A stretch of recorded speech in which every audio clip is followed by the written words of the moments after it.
The Living Dynamics of Cannabis, Episode 5, The Living Clock. When we look at a cannabis plant, most of what we notice is the visible structure, the leaves, branches, flowers, and the way the plant responds to its environment. But the visible plant is only the surface expression of a much more complex biological system. Beneath that structure is a network of internal signals constantly measuring light, darkness, temperature, water availability, and energy status.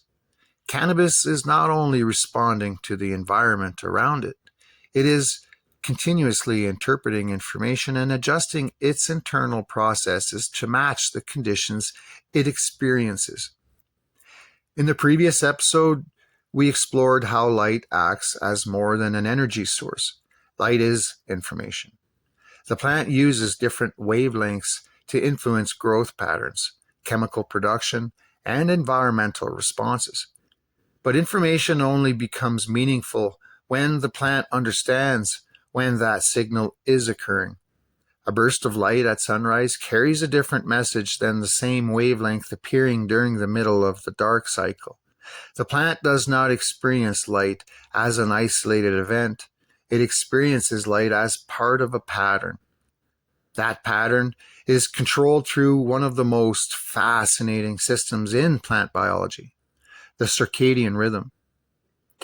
The circadian rhythm is an internal biological clock that coordinates daily changes in activity throughout the plant.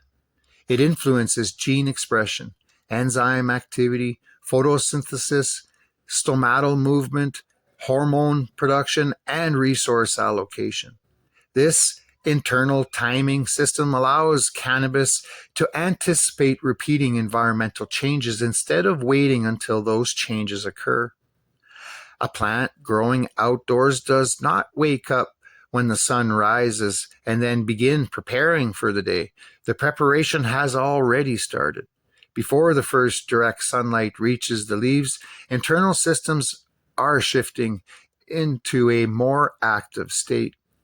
Genes associated with photosynthesis begin increasing activity. Enzymes involved in carbon fixation become more prepared. Stomata begin adjusting their behavior to regulate the exchange of gases between the plant and the atmosphere. The plant is preparing for the conditions it expects to arrive. This ability comes from a combination of internal clock mechanisms and light-sensitive receptors that connect the plant's internal timing system with the outside world. Plants do not have eyes, but they do possess sophisticated systems for detecting different characteristics of light. One of the most important groups of light receptors in cannabis is the phytochrome system. Phytochromes respond primarily to red and far red wavelengths of light and exist in different forms depending on whether they have absorbed light or transitioned back during darkness. Through this process, the plant gains information about light quality, day length, and changes in the environment. The relationship between red and far red light becomes especially important because it provides information beyond simple brightness. It can tell the plant whether it is experiencing direct sunlight, shade from surrounding vegetation, or changes associated with seasonal progression. These signals influence everything from plant architecture to flowering responses. Another important group of receptors is the cryptochrome family. These receptors respond strongly to blue wavelengths and are involved in regulating the plant's internal clock, growth patterns, and responses to daily light cycles. Blue light is not only important because it contributes energy to photosynthesis, it also acts as a biological message that helps synchronize the plant with its surroundings. Phototropins provide another layer of light perception.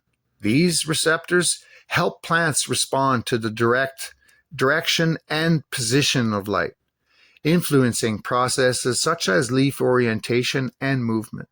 The plant is constantly adjusting its structure to optimize the relationship between its leaves and the available energy source.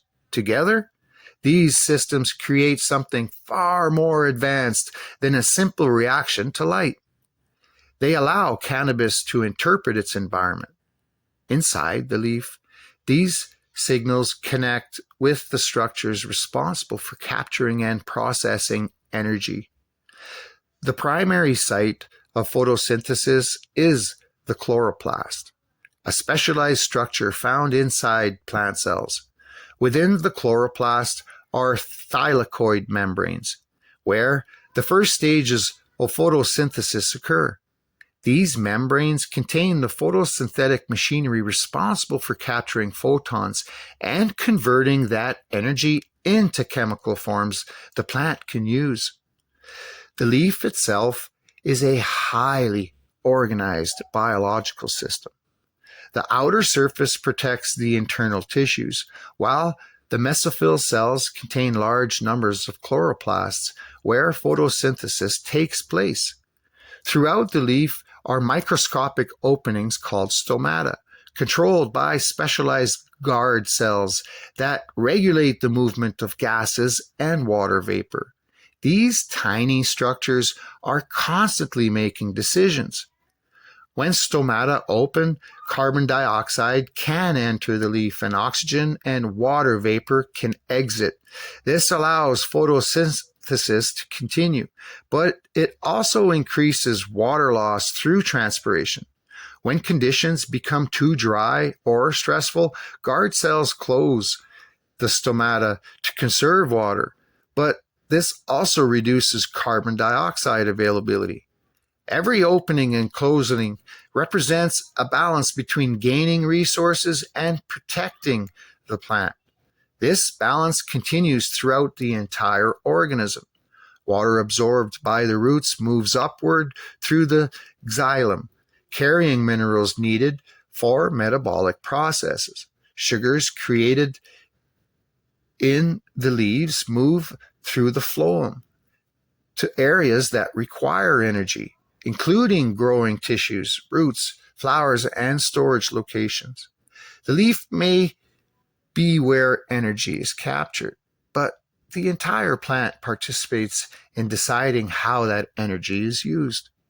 This is why the daily cycle of cannabis cannot be understood by looking only at the hours when lights are on. The plant is moving through a complete metabolic rhythm. During the light period, photosynthesis dominates. Light energy drives the production of chemical energy. Carbon dioxide enters through the stomata, and carbon is incorporated into carbohydrates that become the foundation for growth and metabolism. But when darkness arrives, the plant does not shut down. A different set of processes takes over. Without light, photosynthesis slows dramatically because the energy source required for that process is no longer available. But respiration continues. The plant breaks down stored carbohydrates to produce the energy required for cellular activity, maintenance, and repair. This is why plants release carbon dioxide during the night. During the day, cannabis typically absorbs more CO2 through photosynthesis than it releases through respiration, resulting in a net gain of carbon. During darkness, photosynthesis stops while respiration continues, causing the plant to release CO2 back into the environment. The plant is not inactive at night. It is processing energy it captured during the day. Carbohydrates are redistributed, cellular components are repaired and replaced, hormonal signals shift, metabolic pathways adjust. The plant prepares itself for the next cycle of light. The dark period is not an empty space between growth phases. It is part of the rhythm that makes growth possible. And understanding this rhythm leads us into one of the most important discoveries in plant science: the realization that plants do not capture light through one simple pathway. Inside every leaf, Multiple energy systems are working together in a coordinated process that scientists once did not fully understand. That discovery would become known as the Emerson Effect. The Emerson Effect changed the way scientists understood photosynthesis because it revealed that plants were not capturing light through a single isolated pathway. The experiments showed something unexpected. When plants were exposed to certain combinations of wavelengths, especially red and far red light together, the increase in photosynthetic activity was greater than what would have been predicted from either wavelength alone. The plant was not simply collecting more light. It was using different parts of the light spectrum together. This discovery suggested that photosynthesis involved multiple systems working in cooperation. Inside the chloroplast, the plant contains two major light-driven complexes known as Photosystem II and Photosystem I.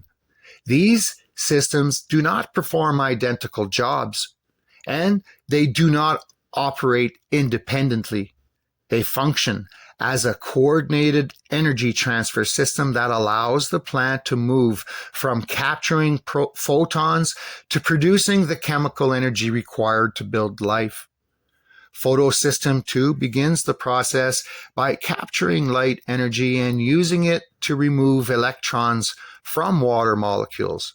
This is one of the most important reactions on Earth because it is the source of the oxygen released by plants. When water is split, electrons enter the photosynthetic pathway while oxygen is released as a byproduct. Those electrons then move through an electron transport chain located within the thylakoid membranes of the chloroplast. As they travel through this system, their energy is used to create a proton gradient across the membrane. This gradient powers the production of ATP, one of the primary energy molecules used by living cells. The electrons eventually reach photosystem I, where another round of light absorption increases their energy level. This allows the plant to produce NADPH, another important molecule that carries high energy electrons needed for carbon fixation. Together, ATP and NADPH provide the energy and reducing power required for the next major stage of photosynthesis, the Calvin cycle. The Calvin cycle is where the plant takes carbon dioxide from the atmosphere and begins transforming it into usable carbon compounds. This is where atmospheric carbon becomes plant material. Every leaf, stem, root, flower, and seed contains carbon that originally entered the plant through this process. This is one of the most remarkable transformations in biology. A gas in the atmosphere becomes a living structure. The carbon dioxide surrounding the plant becomes part of the plant itself. But the efficiency of this process depends on many factors. Photosynthesis is not an unlimited system where increasing light automatically creates unlimited growth. The plant must coordinate energy capture with its ability to process that energy. This is where the Kok Effect becomes important. The Kok, K-O-K effect helps scientists understand that photosynthesis and respiration are not separate events happening at different times. They are constantly interacting. Even while the plant is capturing carbon through photosynthesis, it is also consuming stored carbon through respiration. At low light levels, respiration can represent a significant portion of the plant's carbon use. As light intensity increases, photosynthesis begins to overcome respiratory losses, and the plant enters a state where it is gaining more carbon than it is using.